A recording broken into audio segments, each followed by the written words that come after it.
What's good, YouTube? Alex Buell with House of Champs here, and I'm joined today by Ben Wyman. And what did you just do? I got second at the New Jersey Regional. And what did you play today? I played Paleozoic. What? No way. Let's get into the deck list. Alright, so for my monsters, I played triple barrier statue. So this is a win condition because it's easy to protect because you play a ton of traps, and then they can't play the game, so that's pretty good. Seems pretty good. Double maxi because I expected to lose every die roll, and I lost 6 die rolls today. So maxi was actually the best card. That's it for the monsters. All right. For the spells, I played 3 Demise. So Demise seems bad because of maxi, and that's like conflicting, but the deck is like super slow that you don't really have to Demise on the first turn. You can just hold it until you're out of cards. So like you just need maxi. So when you go second, you have like you can stop them and then you Demise on your own turn. And discarding cards is actually pretty good because it gets your traps in the grave if you can't use them. I played triple duality.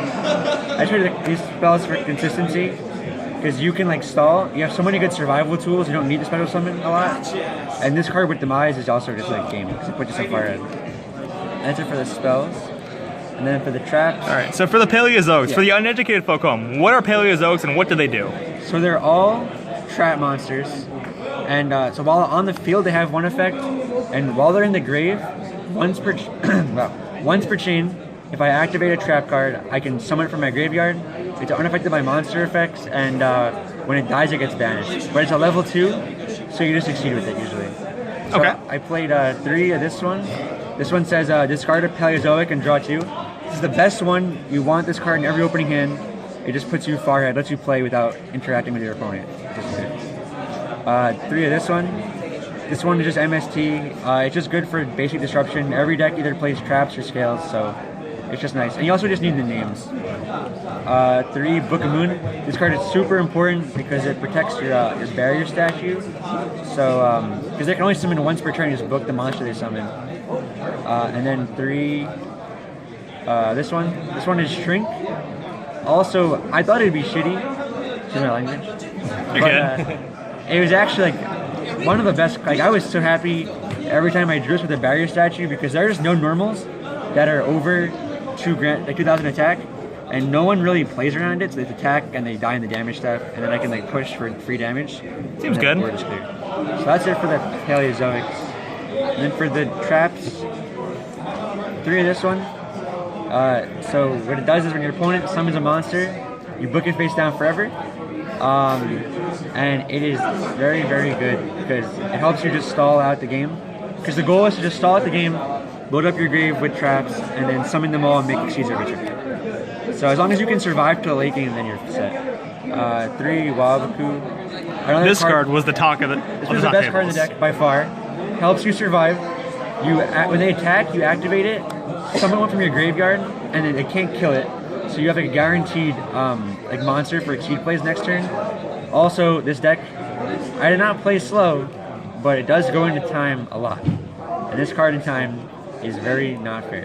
And one thing I did, I thought was pretty cool, I did it twice, was if I Demise with Maxi, you set the Maxi, and when they attack, you Wabaku, and Maxi's a level 2, so you can, exceed with it, which actually came up 3 times. Next level. Exceed with Maxi. It's pretty good. Next I played, this shouldn't be like this. This card is just better, but I couldn't find them. So I played this instead. They do the same thing. It is good for digging through your like spells, because your spells are the engine. And it's also good because it's just a free trigger to get stuff going from the graveyard. I played 3 Reckless for the same reason as the jars. Just because you have so much deep draw, you're bound to draw multiples of this card like very quickly. Because you have Duality, Demise, the draw 2, the jars, etc. And then I played 1 Warning because it's a pretty good card, and 1 Drowning. This card was average. It won me a game.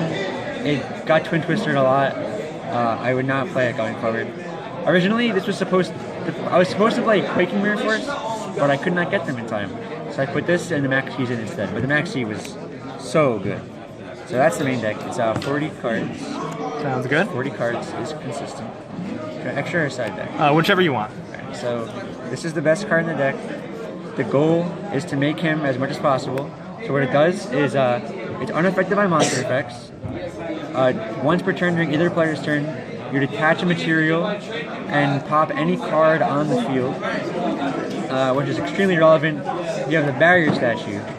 And then lastly, whenever a trap is like sent from your side of the field to the graveyard, from your small trap to the graveyard, you excavate top card of your deck, and if it's a trap, you get to add it to your hand, which is every time because you play 20 to 30 traps. So basically, every turn you get a pop and draw a free card. It's very good, especially with Reckless, because it mitigates the lack of draw phase.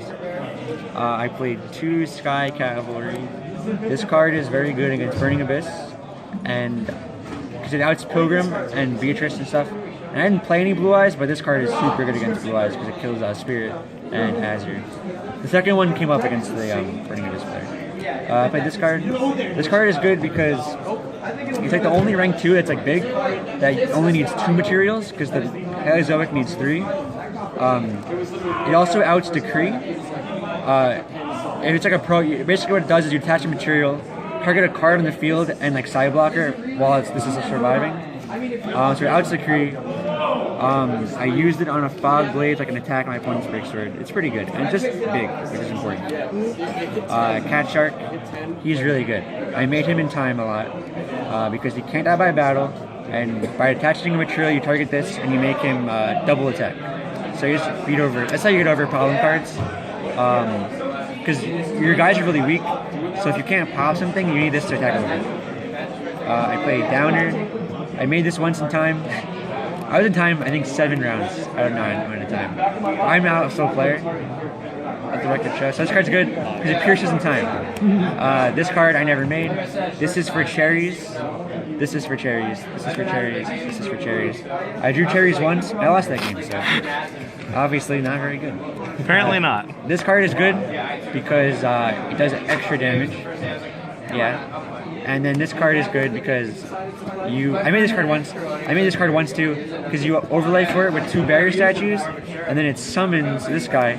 And even if he has no materials, it's still unaffected by monster effects, and it gets the free draw every turn, which is just very good. This card is like I never summoned this card and lost. If I summoned it, I won. It only died once today. I've summoned like at least 15 times. For the side deck. This was for DDD, I didn't play it. This was for Blue Eyes, I didn't play it. But I did play against Teller Knight, and this card did do work against that deck. That works. This was for Synchro deck, which I didn't play against, and BA, which I drew it and it sucked, so I hate it. This is for Fairy deck, which was very good, because I played against a Fairy deck. It was for Blue Eyes, which I didn't play. Yeah. That's pretty much it. And then this card was for everything, because when you go second, you're at a huge disadvantage, so it's really relevant. To be honest, and then lastly, this was for Metal Foe to out Jaugen, because Jaugen hurts a lot. To be honest, my side deck was very bad. I did not really, I don't know, none of these cards really spectacular, if I'm being honest with you. This card was pretty good, but every time I drew it, I drew Demise, so yeah. I'd probably play the Cosmic Cyclone going forward. When I put this in my deck, I forgot I was playing Demise. Good job. So, thank you. Do you have any notable rounds from the tournament? Yeah, I do. Hold on. I want to pull it up. I have my matchups here. The last round. Oh yeah. So until the last round, I didn't lose a single game 1. I won every single game 1 until the last round. Man. I won every single game 1 the entire day except the last round when I got 2-0'd. I played against 3 Metal Foe, 2 Burning Abyss, 1 Magispector, 1 Teller Knight, some other decks that obviously were not very relevant. But yeah, so that's pretty much it. Yeah, and any shout outs you want to give? Yeah, a ton actually. So main shout out to Alex Cancel, because I was playing not this deck, I was playing a bad fairy deck, and he said play this deck on Thursday, today's Saturday. He said play this deck, so I got the cards, and yeah, he was playing, this is a little PSA, he was playing Wetlands, a lot of you, I don't know if I'm playing the cards. A lot of people are playing Wetlands. I think Wetlands is not a good card because the only issue you have with this deck is getting a flow of Paleozoics to the field, and Wetlands does not help at all. You want more traps, more cycle to get to them. So yeah, I wouldn't play Wetlands ever. The only thing I would change in this list is this card sucked, and that's honestly it. But I know a bunch of new cards are coming out. I don't know what they do. Absolutely. Well, we'll find out. Anyways, congratulations on your top. Thank you very much.